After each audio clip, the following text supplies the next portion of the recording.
DJ Mukesh Yadu. मैं हटू धाकड़ वाला नाचे डौकी पी के दारू प्लेन पिए हेटन लाथे चकना समान टोकरा लीडिंग लाडांग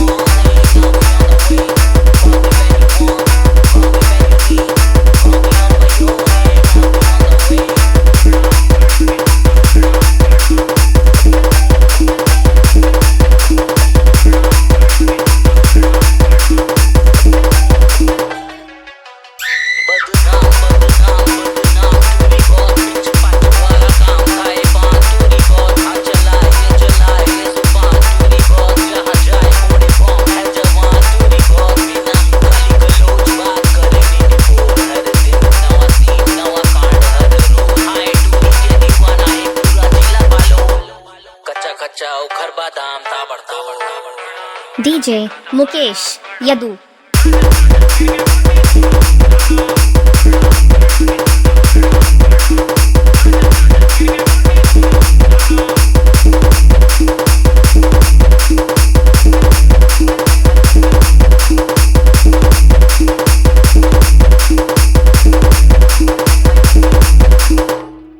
डीजे मुकेश यदू।